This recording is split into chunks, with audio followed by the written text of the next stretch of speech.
The morning sun cast long shadows across the concrete training grounds of Naval Base Coronado.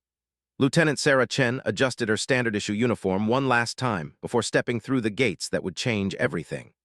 At 28, she looked younger than most recruits, her slight frame and quiet demeanor making her seem almost fragile among the towering buildings and imposing structures that surrounded her.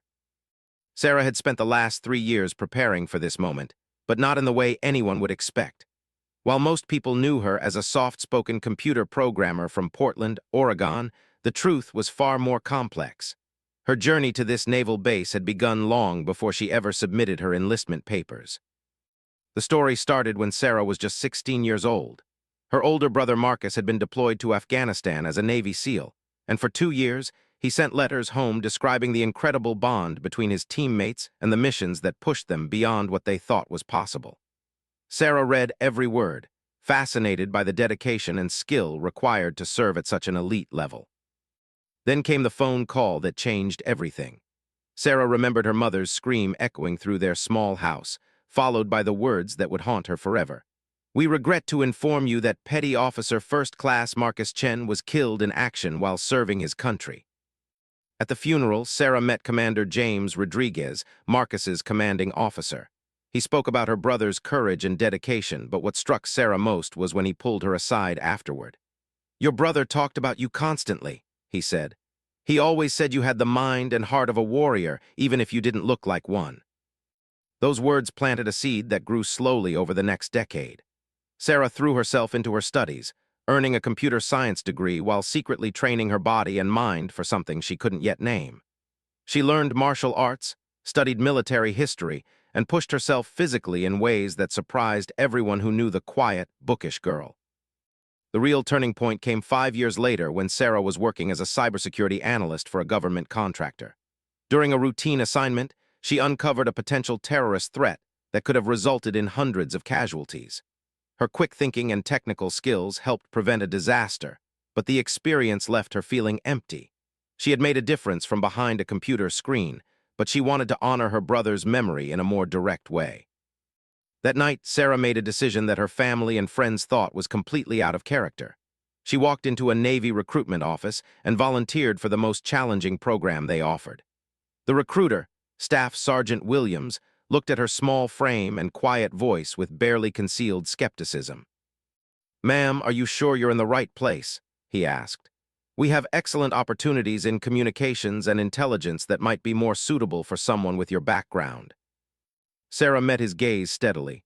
"I want to be where the action is, Sergeant. I want to serve on the front lines." The months of basic training that followed were unlike anything Sarah had experienced. She was older than most recruits and looked completely out of place among the 18- and 19-year-olds who seemed to have been born for military life. Her drill instructors treated her with a mixture of confusion and mild amusement, clearly wondering what had possessed this soft-spoken computer programmer to join their ranks. But Sarah had spent years preparing for this challenge in ways that weren't immediately obvious. While her fellow recruits struggled with the mental pressure of military discipline, Sarah's years of meditation and self-discipline served her well. When others collapsed during long runs, her hidden cardiovascular training kept her moving.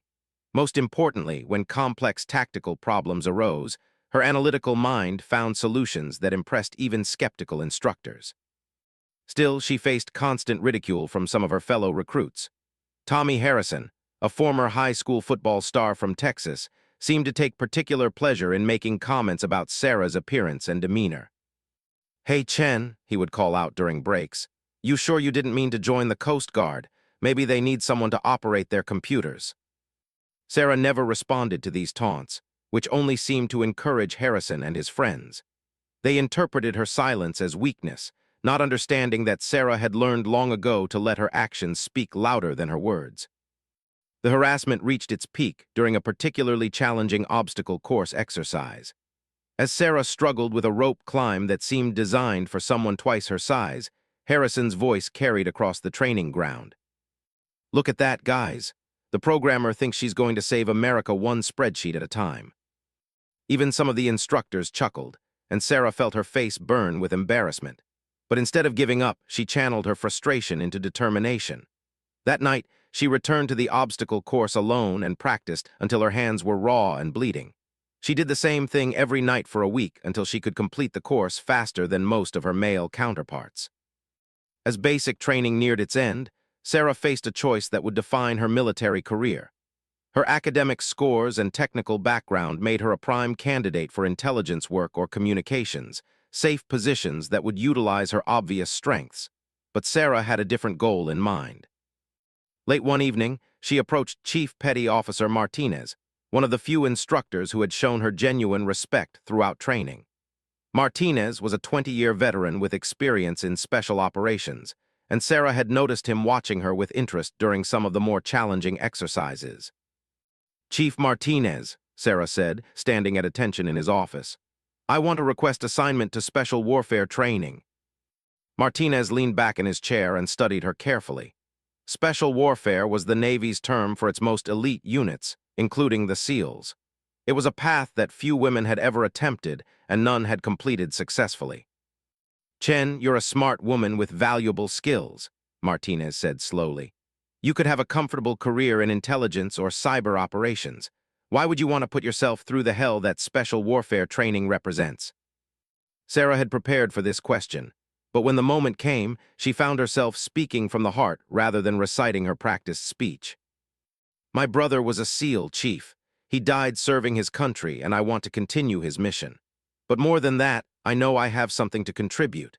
I may not look like a typical warrior, but I've been preparing for this my entire adult life in ways that aren't obvious."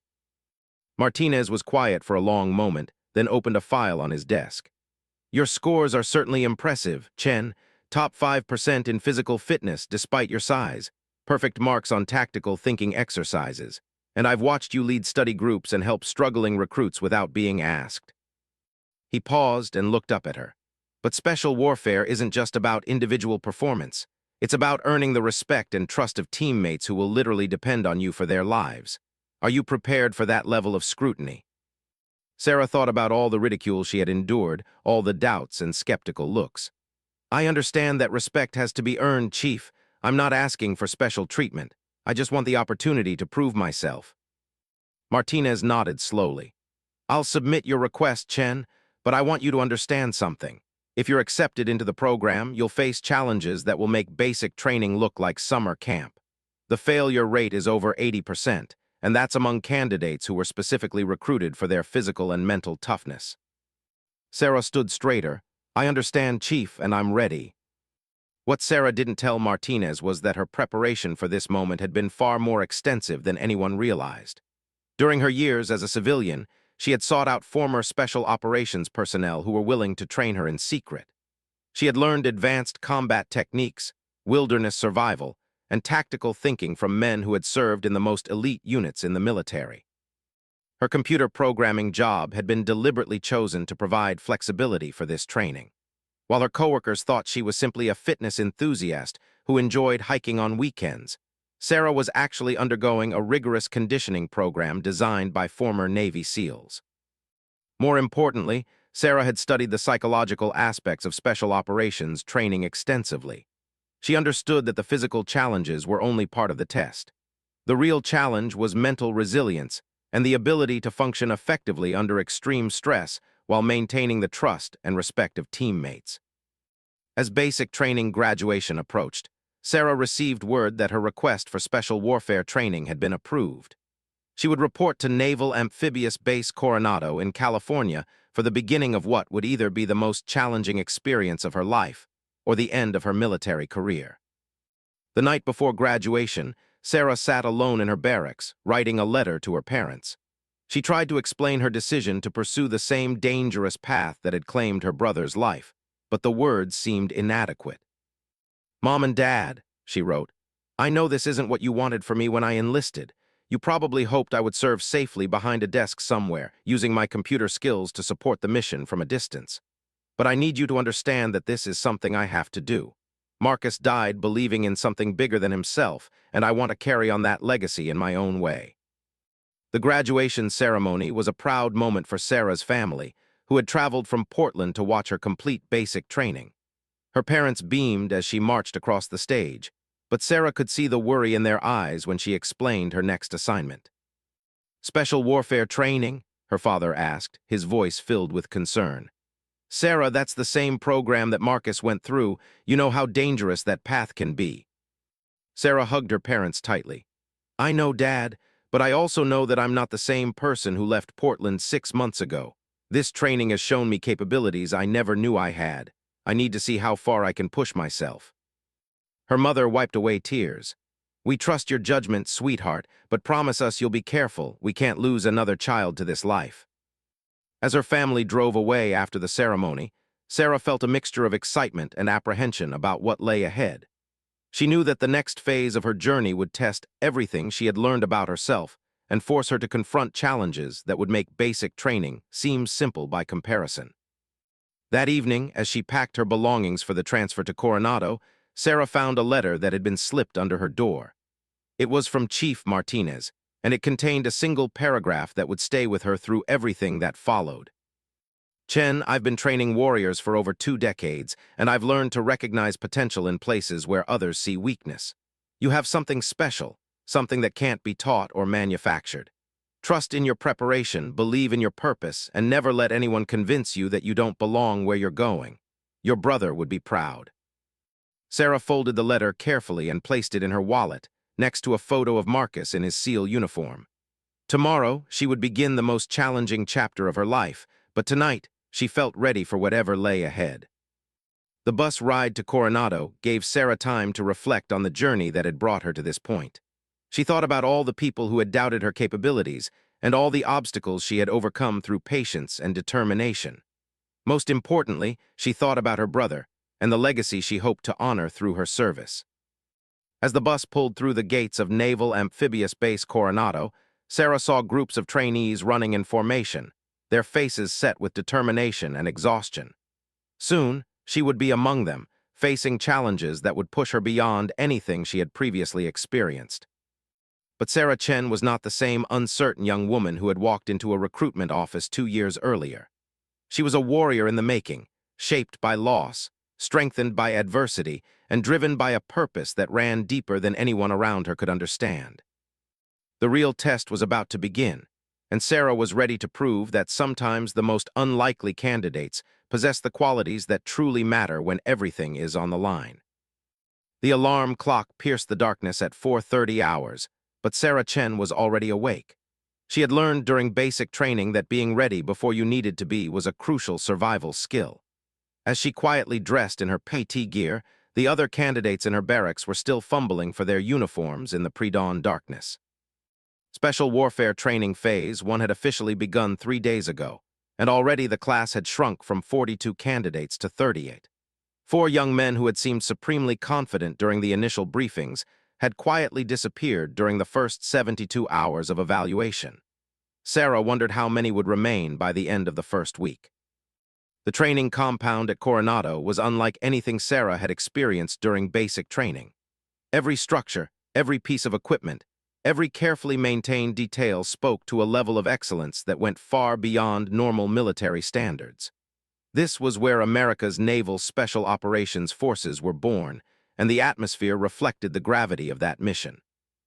Instructor Chief Petty Officer David Hammer Kowalski had made the expectations clear from the very first morning formation. Standing before the assembled candidates like a granite statue in human form, he had delivered a speech that still echoed in Sarah's mind. Ladies and gentlemen, and yes, we have one lady among us this cycle, you are here because someone somewhere believed you might have what it takes to serve in naval special warfare. That someone was probably wrong. Statistics say that 34 of you will be gone before this phase is complete. My job is to find out which 4 of you might be worth our continued investment. Sarah had felt every eye in the formation turn toward her when Kowalski mentioned one lady. She kept her gaze fixed straight ahead, her expression neutral, but internally she noted the mixture of curiosity, skepticism, and barely concealed amusement on her fellow candidates' faces. Among those faces, one stood out with particular clarity.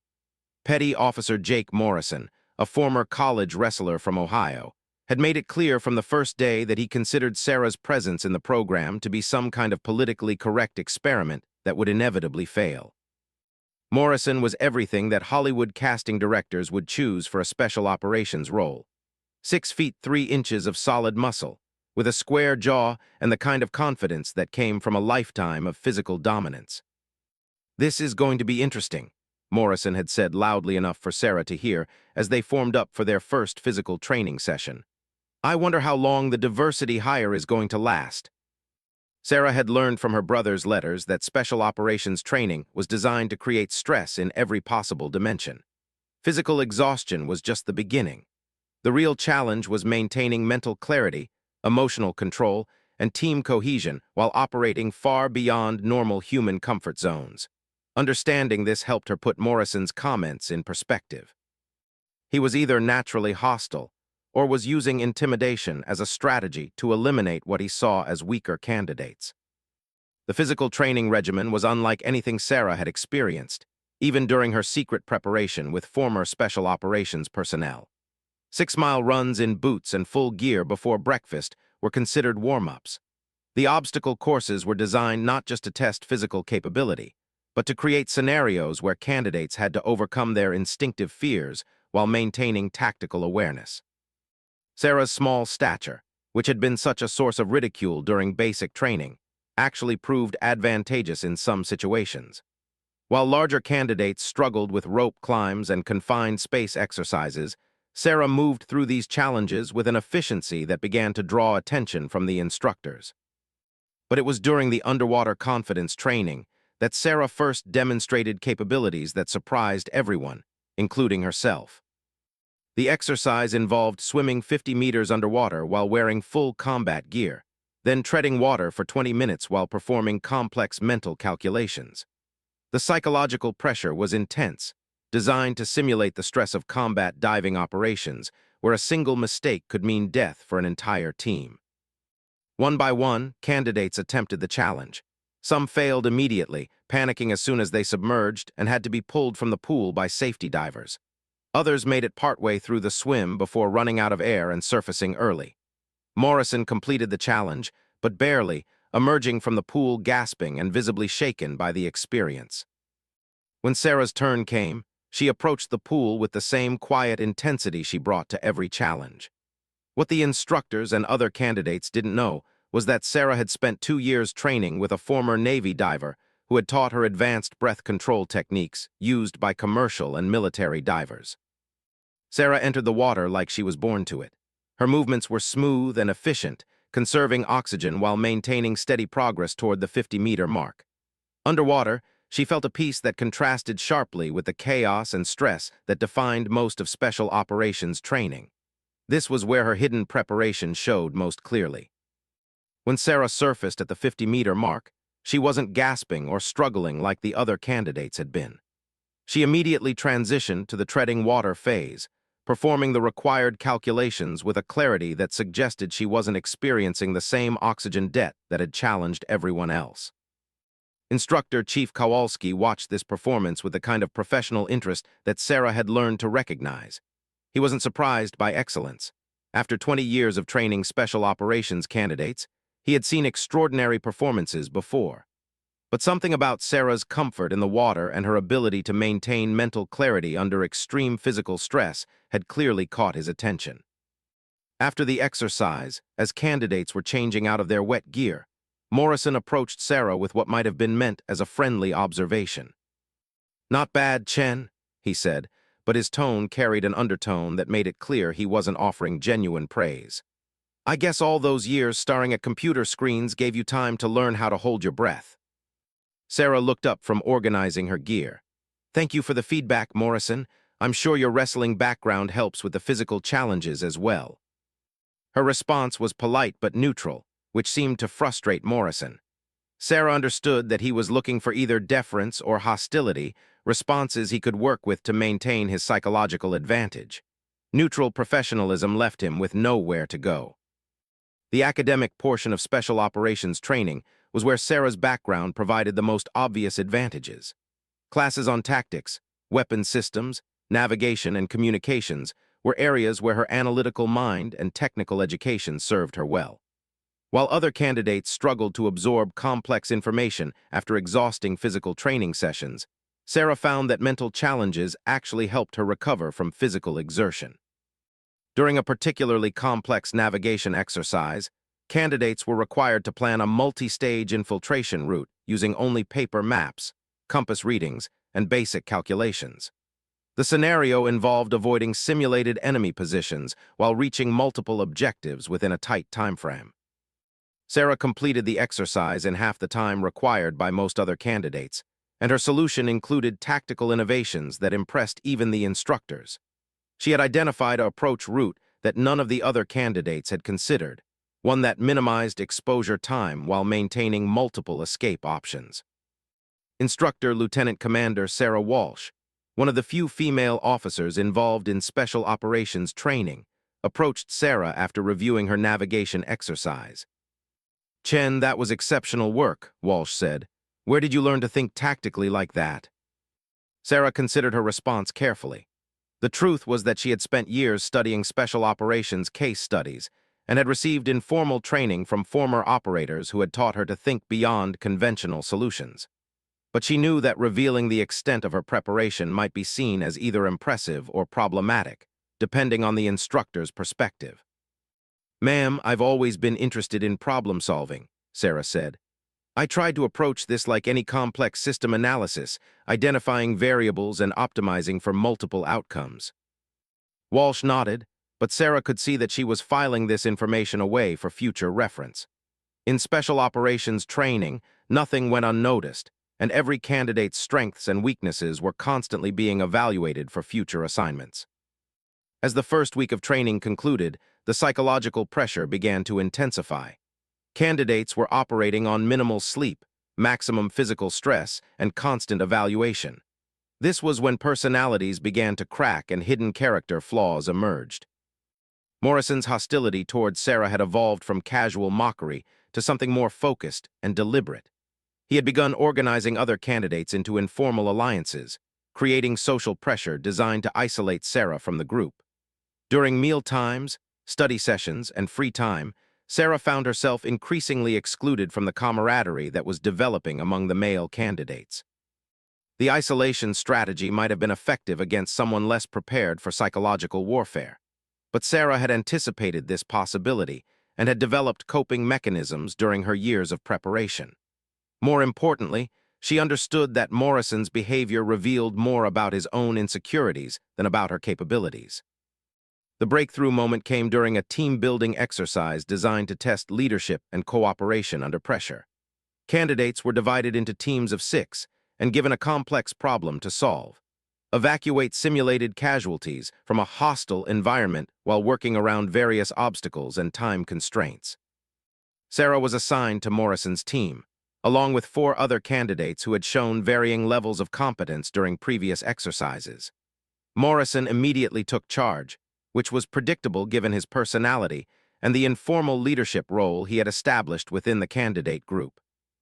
Morrison's plan was straightforward but limited.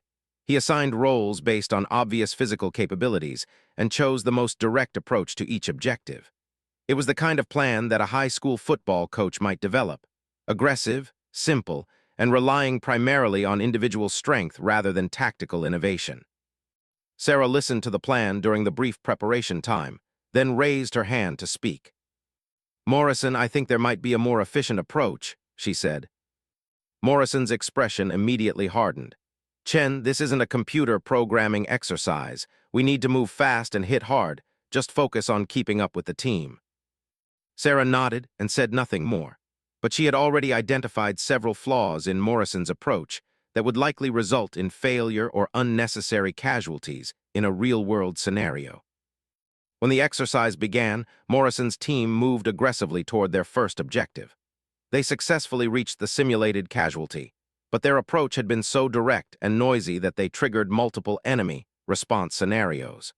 By the time they reached the second objective, the team was pinned down by simulated enemy fire and had lost 2 team members to mock injuries. Morrison's response to these setbacks was to become more aggressive rather than more tactical. He ordered direct assaults on positions that should have been bypassed, resulting in additional casualties and time delays. With 15 minutes remaining in the exercise, Morrison's team had completed only 2 of their 5 objectives and had suffered casualties that would have been catastrophic in real combat. At this point, Morrison made a decision that revealed his true character. Faced with obvious failure and the humiliation that would follow, he decided to blame Sarah for the team's poor performance. "Chen, you're moving too slow and thinking too much," he announced loudly enough for the observing instructors to hear. "This team needs warriors, not analysts." Sarah looked at Morrison for a moment, then made a decision that would define her entire special operations career. Instead of defending herself or engaging in an argument, she quietly took charge of the situation. "Team, we have 13 minutes to complete 3 objectives," she said in a clear, calm voice that somehow commanded attention despite being much quieter than Morrison's shouting. "Morrison, I need you and Williams to create a diversion at checkpoint 3 while Jackson, Rodriguez, and I approach the casualties from the flanking position. We'll extract them using the route through the drainage culvert that we identified during reconnaissance." Morrison started to object, but something in Sarah's demeanor stopped him. For the first time since the exercise began, someone was speaking with the kind of calm authority that came from genuine tactical understanding rather than assumed dominance.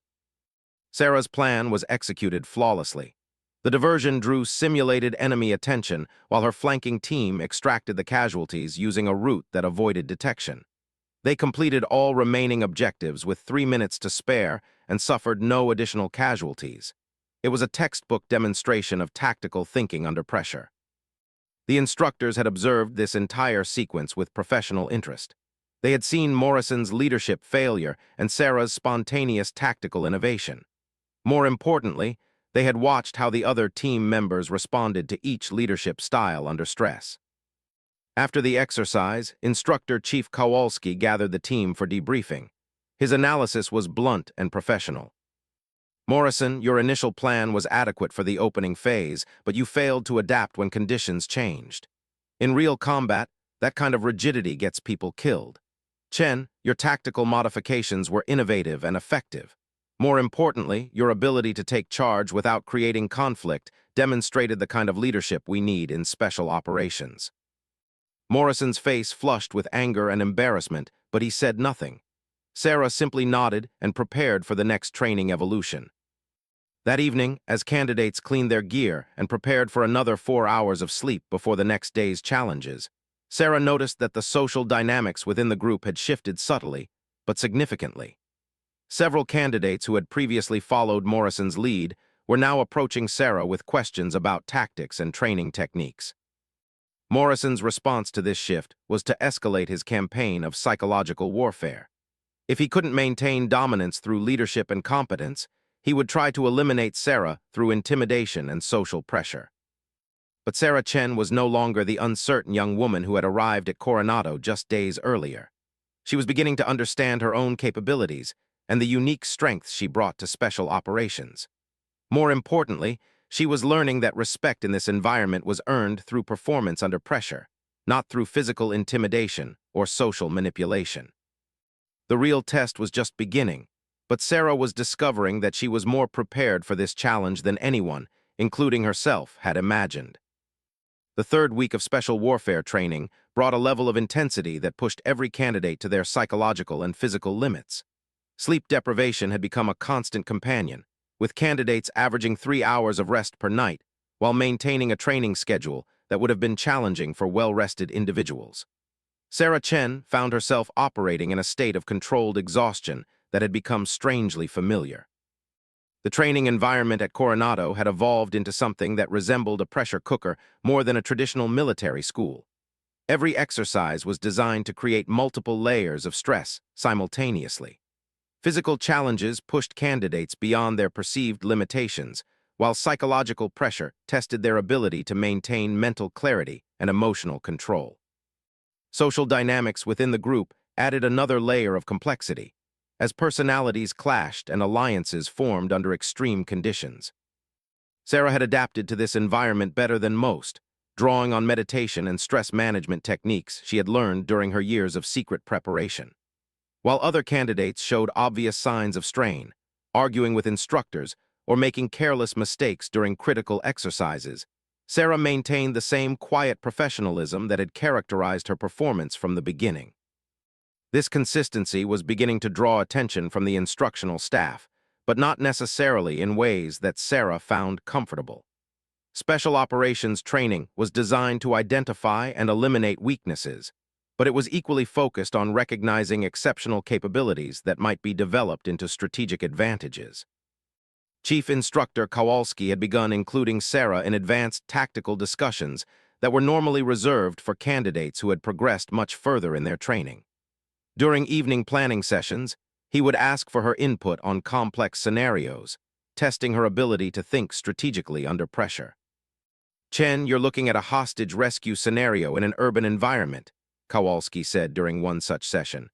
"Multiple civilians, unknown number of hostiles, limited intelligence, and a tight timeline. Walk me through your approach."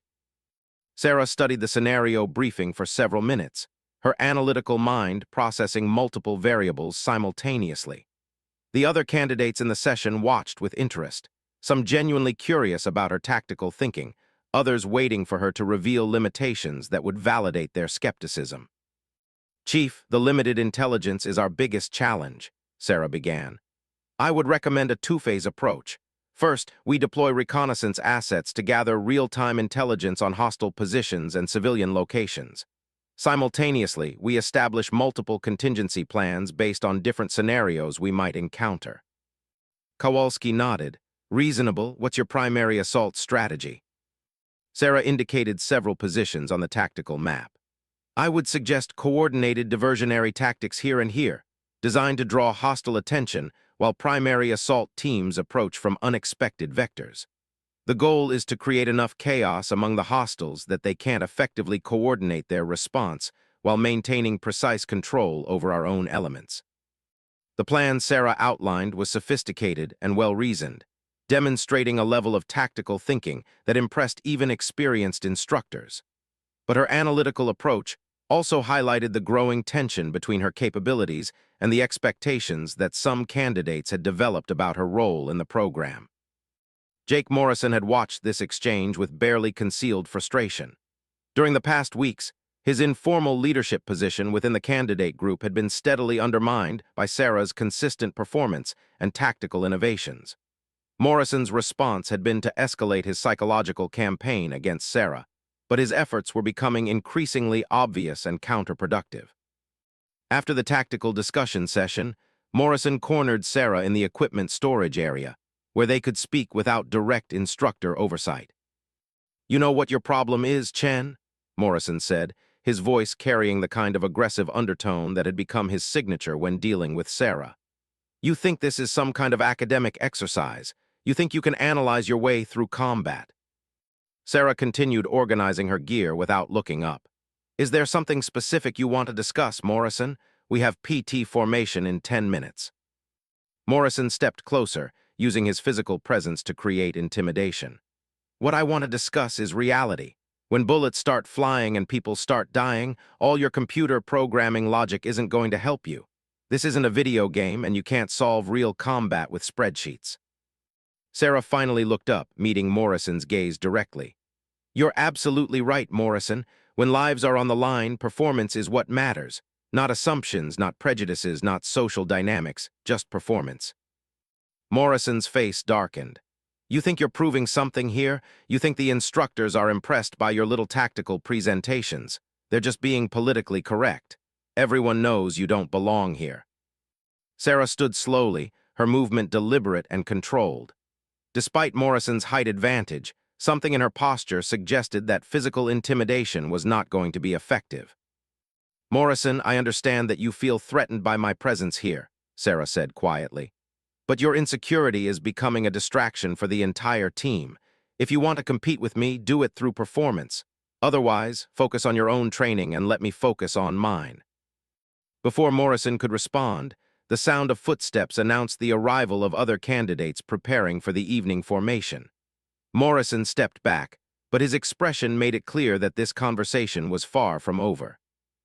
The next day brought the most challenging exercise that candidates had faced so far, a 72-hour survival and evasion scenario designed to test their ability to operate independently under extreme conditions.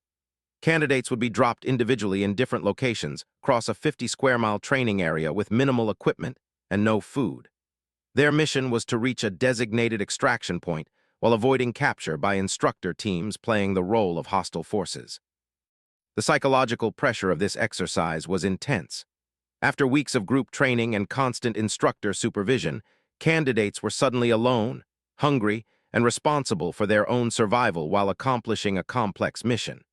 It was during solo challenges like this that many candidates discovered limitations they hadn't recognized during group exercises.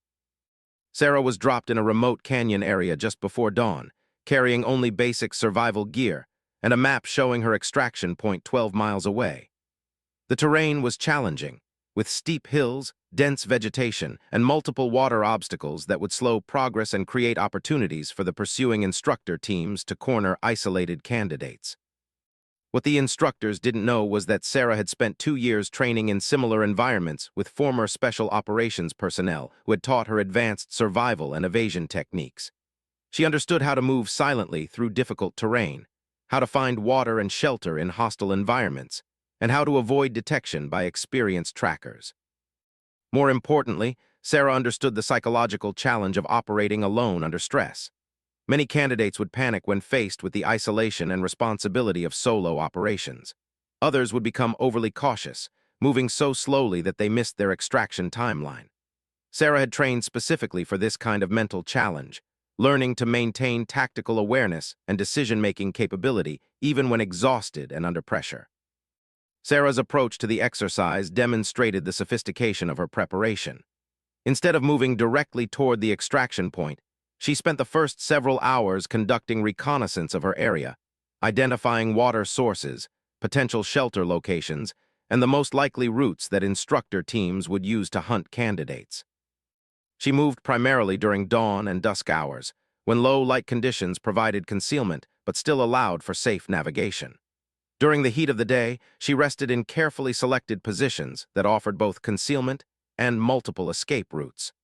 At night, she continued moving using navigation techniques that allowed her to maintain progress without using lights that might give away her position. The pursuit teams were experienced instructors who understood tracking and capture techniques used by actual hostile forces. They set up checkpoints at obvious geographical bottlenecks and conducted systematic sweeps of areas where candidates were most likely to travel. Several candidates were captured during the first 24 hours, victims of poor route selection or inadequate concealment techniques. Sarah avoided these traps through careful planning and tactical patience. When she encountered a checkpoint that blocked her planned route, she waited for hours in concealment until she could identify patrol patterns, then moved around the position using terrain that other candidates had probably dismissed as too difficult to traverse. On the second day, Sarah encountered another candidate, David Kim, who had become disoriented and was clearly struggling with the psychological pressure of the exercise. Kim was a capable candidate during group exercises, but the isolation and stress of solo operations had undermined his confidence and decision-making ability. Sarah faced a difficult choice. Helping Kim would slow her own progress and potentially compromise her concealment, but leaving him alone would mean abandoning a teammate who might be captured or injured without assistance. Sarah chose to help Kim, but in a way that demonstrated sophisticated tactical thinking. Instead of simply traveling together, she taught him improved navigation and concealment techniques, then helped him plan a route that would get him to the extraction point while maintaining separation between them. This approach provided Kim with the support he needed while minimizing the risk to both of their missions. "Chen, I don't know what I would have done without your help," Kim said as they prepared to separate. "You probably saved my career." Sarah smiled. "Just focus on reaching extraction, Kim. We're all on the same team." This interaction was observed by one of the instructor teams, who had been tracking Kim and witnessed Sarah's tactical problem-solving and leadership under stress. The instructors noted that Sarah had managed to provide assistance while maintaining operational security and mission focus. By the third day, Sarah was one of only 8 candidates still operating in the field. The others had either been captured or had failed to maintain progress toward the extraction point. Sarah was tired and hungry, but she remained mentally sharp and tactically aware. The final challenge came just hours before the extraction deadline. Sarah discovered that the extraction point was under surveillance by a large instructor team that had established a perimeter designed to capture candidates as they approached.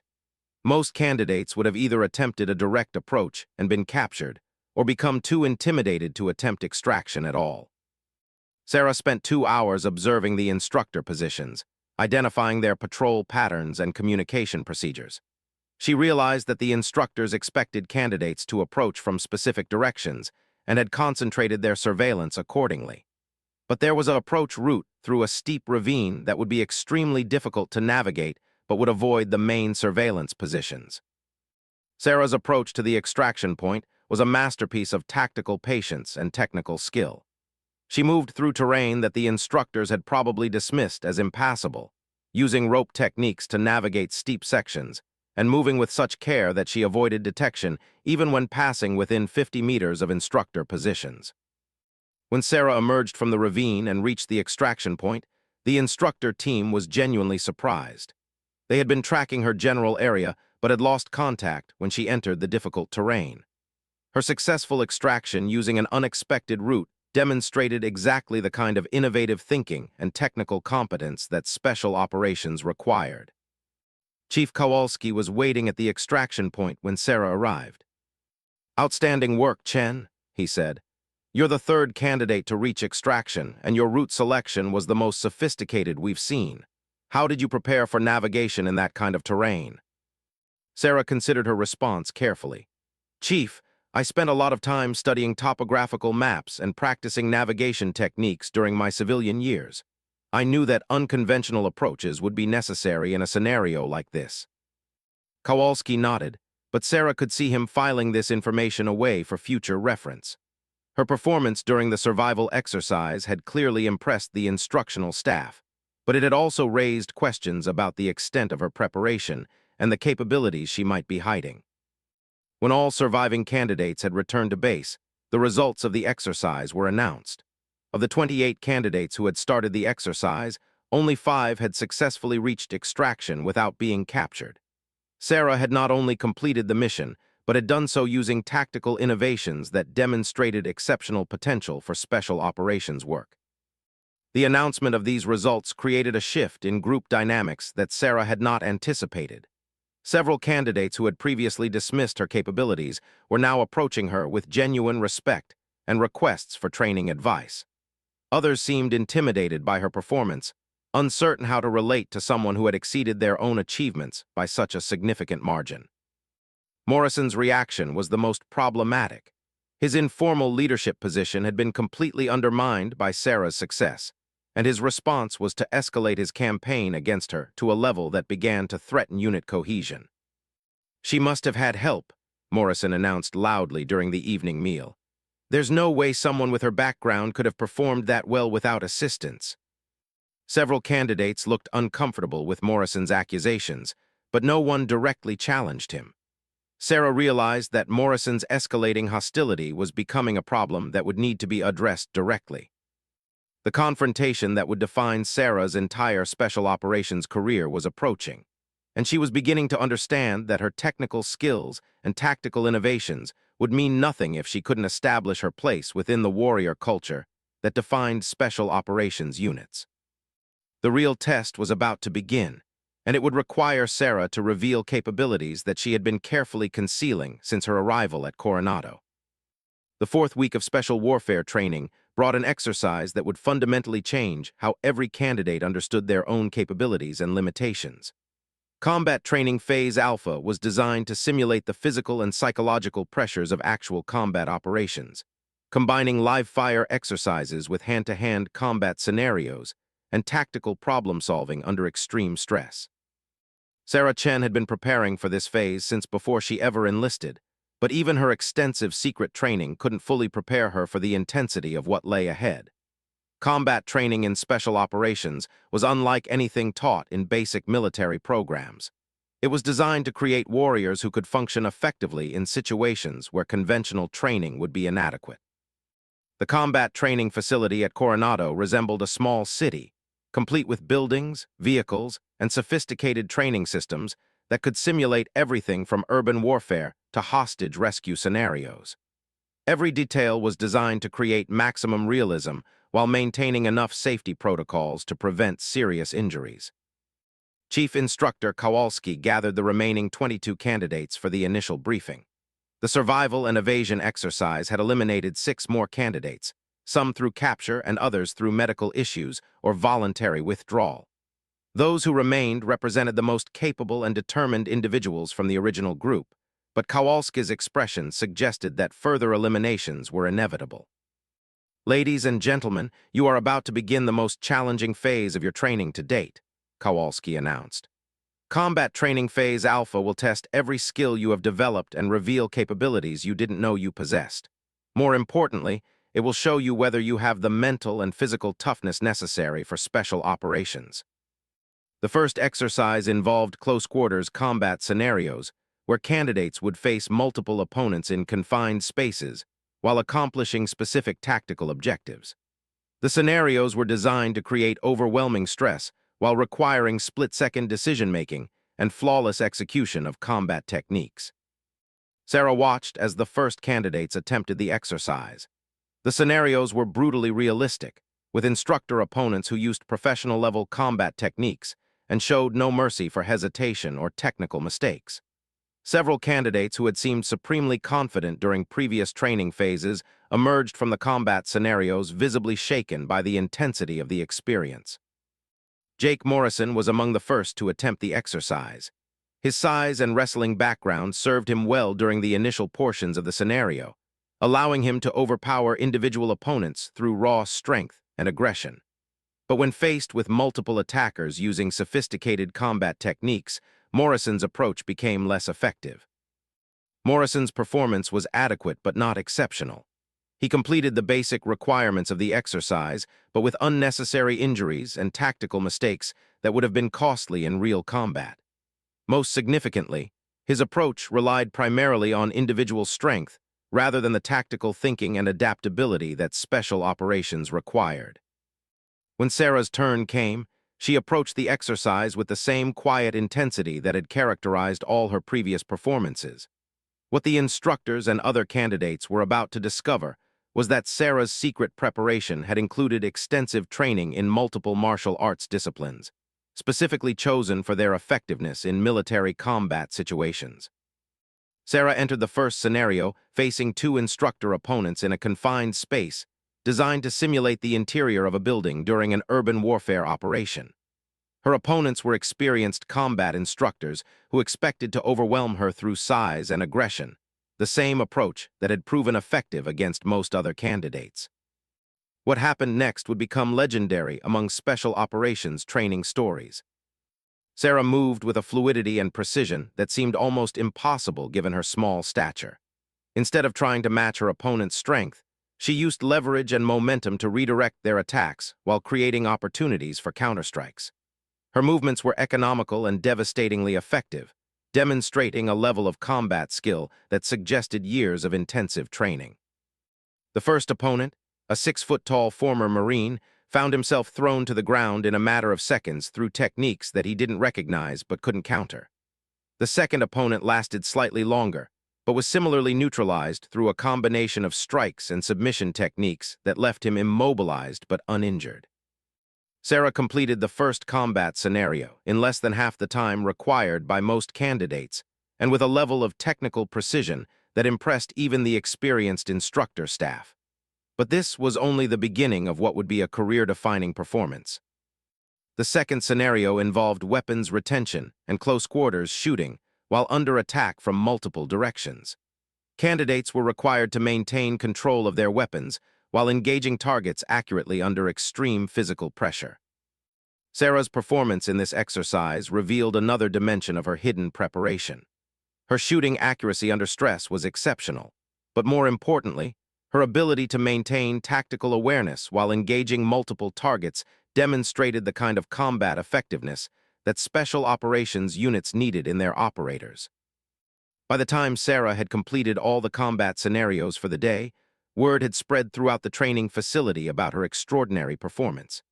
Instructors who had been observing other exercises came to watch her final scenarios, creating an audience that included some of the most experienced special operations personnel at Coronado. The reaction among her fellow candidates was varied and intense.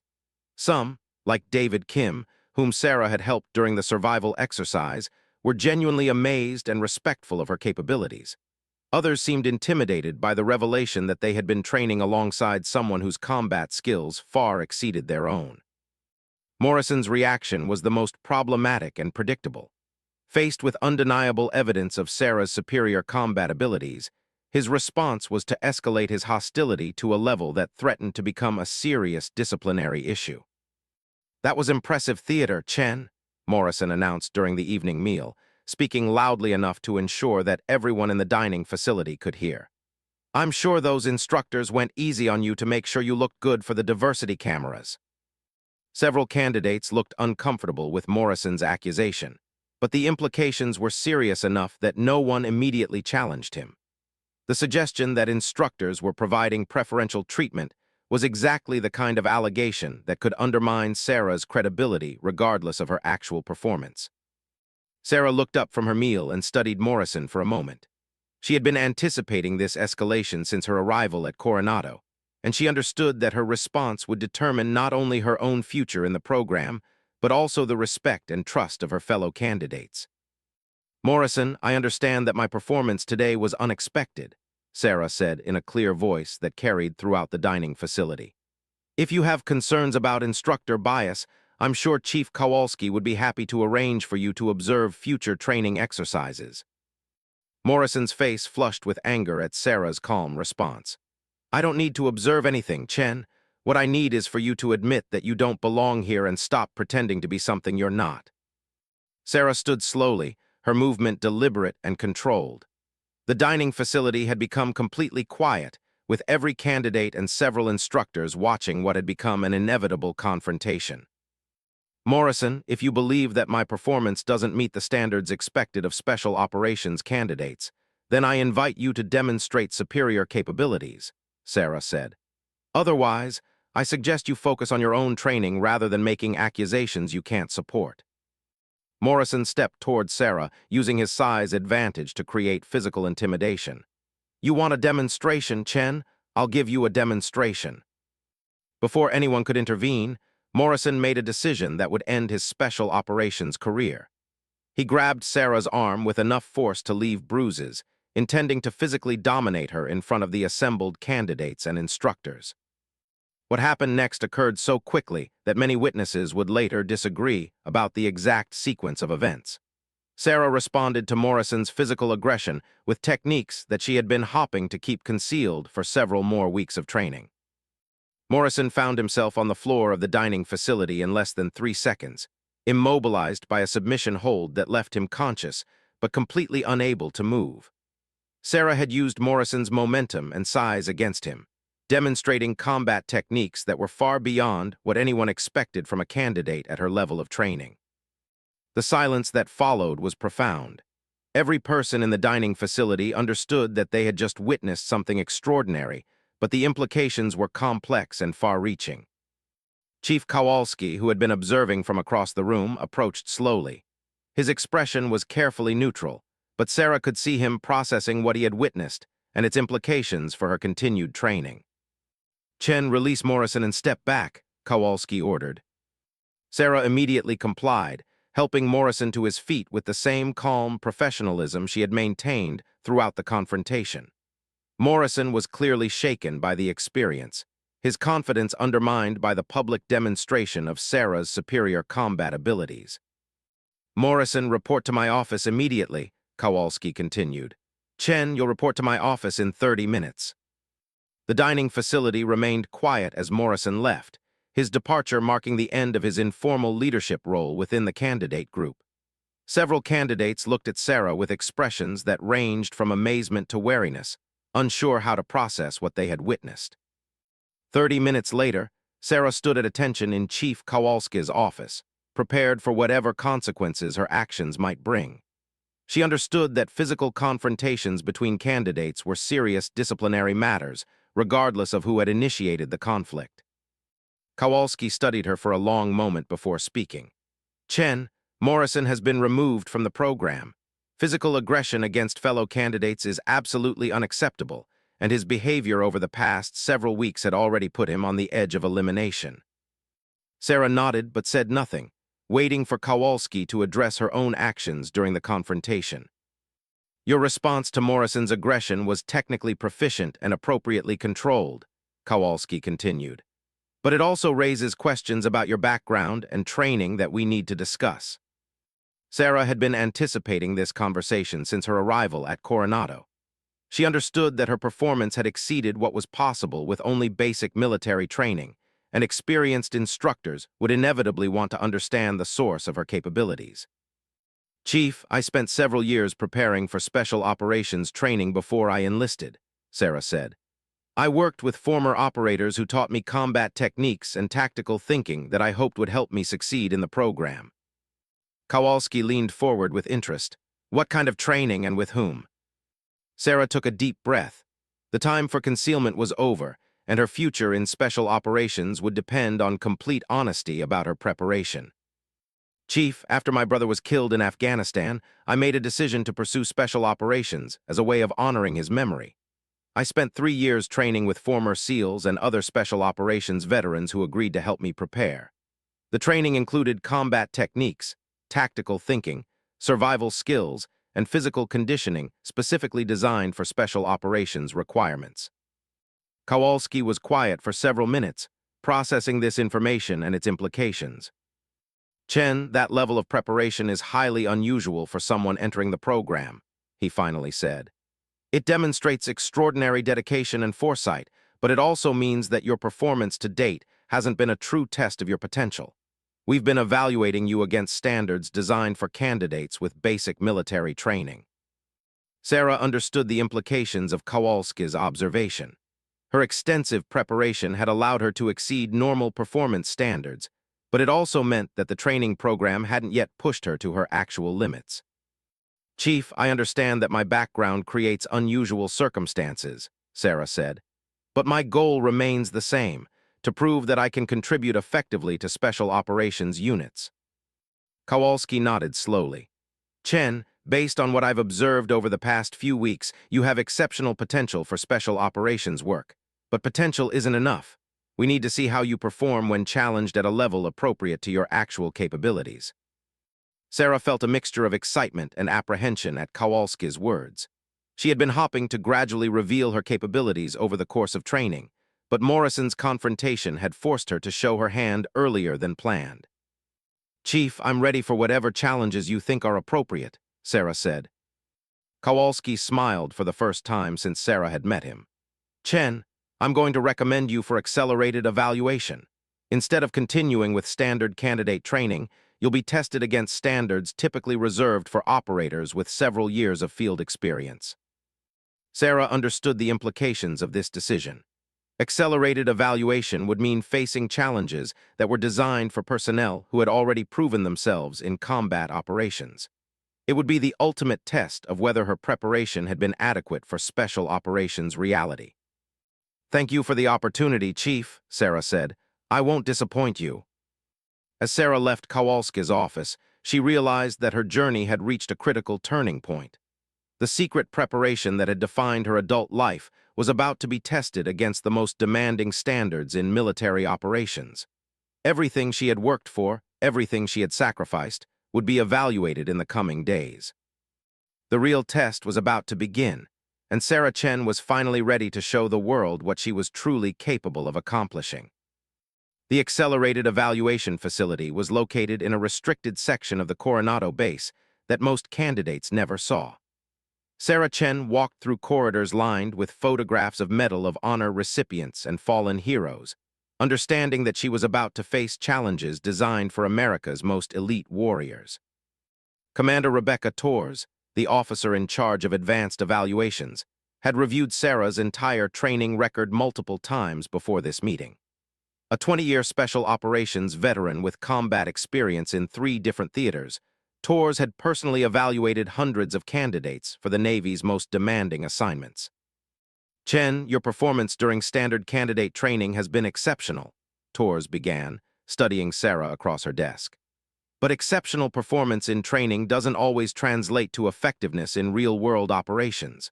We're going to find out if your capabilities are genuine or if you've simply been well prepared for artificial scenarios. Sarah nodded, understanding the distinction Torres was making. Training scenarios, no matter how realistic, were still controlled environments with safety protocols and predictable parameters. Real special operations work required the ability to perform effectively when every variable was unknown and failure could mean death for teammates. "Ma'am, I understand the difference between training and operations," Sarah said. "I'm ready for whatever evaluation you think is appropriate." Torres smiled slightly. "Chen, we're going to place you in scenarios that we typically use to evaluate operators who are being considered for our most sensitive assignments. These are situations where technical competence isn't enough. We need to see strategic thinking, leadership under extreme pressure, and the ability to make life-or-death decisions with incomplete information." The first evaluation scenario was unlike anything Sarah had experienced during her months of training. Instead of facing predetermined challenges with clear objectives, she was presented with a complex intelligence briefing about a developing terrorist threat and told to develop a complete operational plan within 4 hours. The scenario involved multiple civilian hostages being held in a foreign embassy, compounded by an unknown number of terrorists with sophisticated weapons and communications equipment. Intelligence reports were fragmentary and contradictory, timeline pressures were intense, and political constraints limited the available response options. Sarah approached this challenge the same way she had approached every test since arriving at Coronado, with thorough analysis and systematic planning. But the complexity of the scenario required her to draw on every aspect of her preparation, from technical knowledge to tactical innovation to strategic thinking.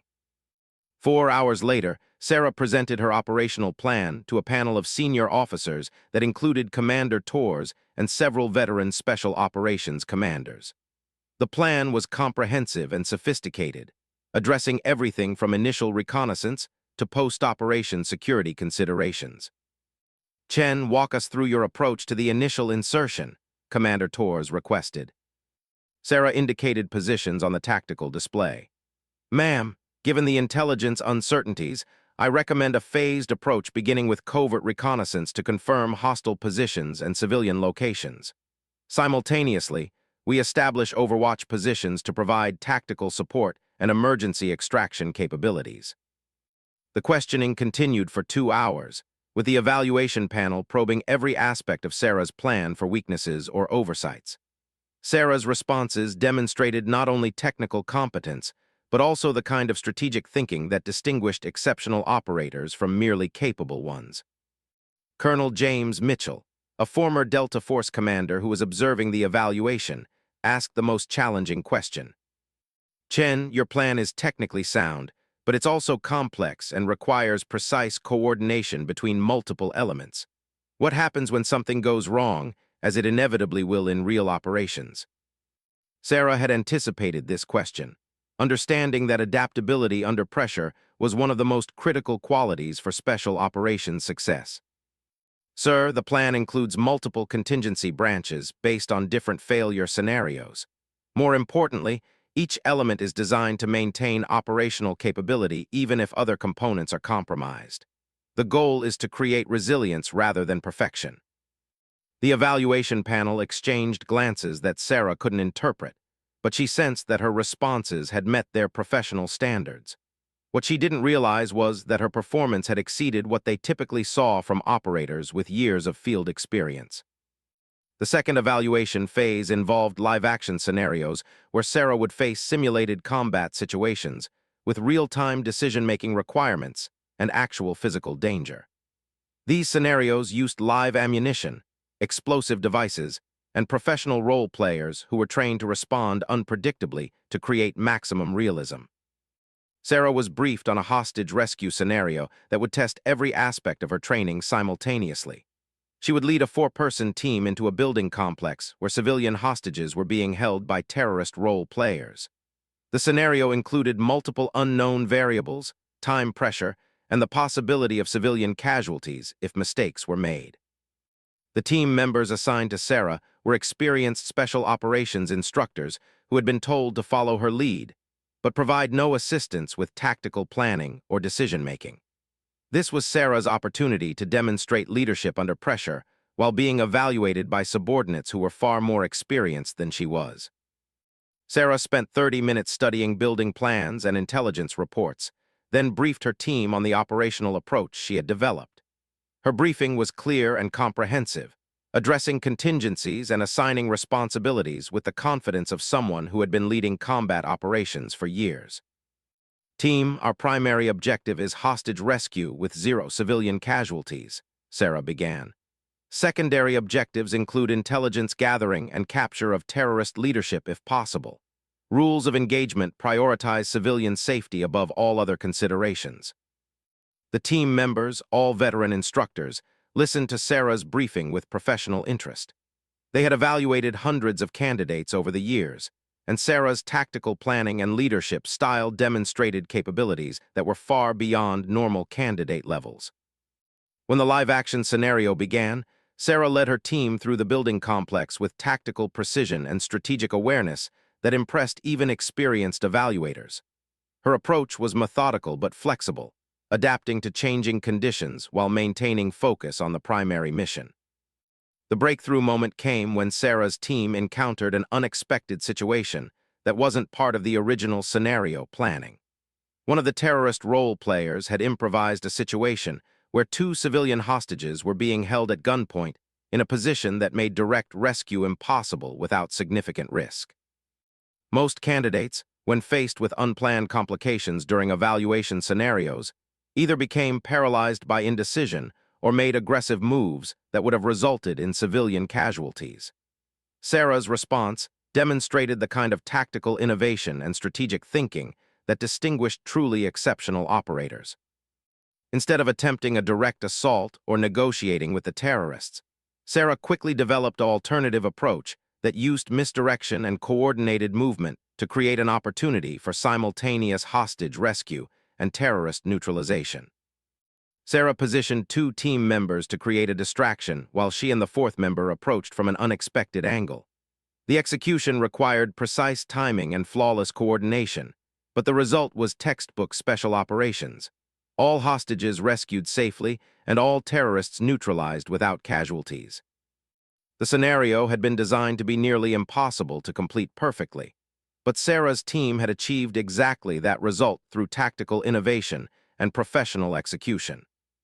When the exercise concluded, the evaluation team gathered in the debriefing room with expressions that ranged from amazement to professional respect.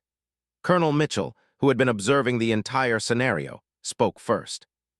"Chen, that was one of the most impressive candidate evaluations I've witnessed in 25 years of special operations," he said. "Your tactical innovation and leadership under pressure demonstrated capabilities that we typically see only in operators with extensive combat experience." Commander Torres nodded in agreement. "Chen, your performance during both planning and execution phases has been exceptional, but I want to understand something about your background. Where did you learn to think tactically at this level?" Sarah had been anticipating this question throughout her evaluation. She understood that her performance had raised questions about her preparation that went beyond normal candidate training. "Ma'am, after my brother was killed in special operations, I made a commitment to pursue this career path with complete dedication," Sarah said. "I spent 3 years training with former operators who taught me everything from combat techniques to strategic planning. My goal was to arrive at training already possessing the foundation skills that would allow me to focus on advanced capabilities." Colonel Mitchell leaned forward with interest. "Chen, that level of preparation is extraordinary. It demonstrates not only dedication but also the kind of strategic thinking that special operations requires. Who were your instructors?" Sarah provided details about her civilian training, including the names of former operators who had agreed to serve as references for her evaluation. The list included Medal of Honor recipients and veteran special operations personnel who had confirmed Sarah's exceptional potential. The final evaluation phase was the most challenging and potentially dangerous. A solo mission simulation where Sarah would operate alone in a complex environment with multiple objectives and no support. This was the ultimate test of individual capability and mental toughness that determined whether candidates possessed the qualities necessary for the most demanding special operations assignments. Sarah was inserted into a 50-square-mile training area at night with minimal equipment and a complex mission that included intelligence gathering, target neutralization, and extraction under hostile conditions. The scenario was designed to push candidates beyond their limits while testing their ability to maintain mission focus under extreme stress. What followed was a demonstration of special operations capability that would become legendary within the naval special warfare community. Sarah operated for 48 hours in hostile territory, completing all assigned objectives while avoiding capture by instructor teams that included some of the most experienced trackers and hunters in special operations. Her performance included innovations that impressed even veteran evaluators. When faced with seemingly impossible tactical situations, Sarah developed creative solutions that demonstrated the kind of thinking that separated exceptional operators from merely competent ones. The most impressive moment came during the final phase of the exercise, when Sarah had to extract from a position that was completely surrounded by instructor teams. Instead of attempting to fight through or hide until the exercise ended, Sarah created a diversion using improvised explosive devices that she had constructed from training materials, then extracted through a route that the evaluators had considered impossible to navigate. When Sarah reached the extraction point, 40 seconds ahead of her projected timeline, Colonel Mitchell was waiting with an expression of genuine amazement. Chen, in 25 years of evaluating special operations candidates, I have never seen a performance that combined tactical innovation, technical competence, and mental toughness at the level you just demonstrated, he said. You didn't just pass this evaluation. You set new standards for what we consider possible. The formal evaluation results, delivered the next morning, confirmed what everyone already understood. Sarah Chen had not only qualified for Naval Special Warfare assignment, but had done so with scores that placed her among the most capable operators the program had ever produced. Commander Torres delivered the news with professional pride. Chen, you are hereby assigned to SEAL Team 6 as a probationary operator. Your performance during evaluation has earned you a position with America's most elite special operations unit. Sarah felt a mixture of pride and humility as she realized that her years of preparation and sacrifice had achieved their ultimate goal. She had honored her brother's memory by proving that dedication and strategic preparation could overcome any perceived limitations. The assignment to SEAL Team 6 represented the pinnacle of special operations achievement, but Sarah understood that her real test would come during operational deployments, where lives would depend on her capabilities. As she left the evaluation facility, Sarah reflected on the journey that had brought her to this moment. She had endured ridicule and skepticism, overcome physical and psychological challenges that had eliminated stronger candidates, and proven that sometimes the most unlikely warriors possess exactly the qualities that matter most when everything is on the line. The 40 seconds that had defined her extraction exercise had changed everything, but Sarah knew that her real mission was just beginning. She was no longer the quiet computer programmer who had walked into a recruitment office 3 years earlier. She was a proven special operations warrior, ready to serve her country at the highest level of military excellence. The journey from recruit to elite warrior was complete, but Sarah Chen's story as a special operations professional had just begun. Her brother Marcus would have been proud to see how far his little sister had come, and the legacy he had left behind would continue through Sarah's service to the nation they both loved.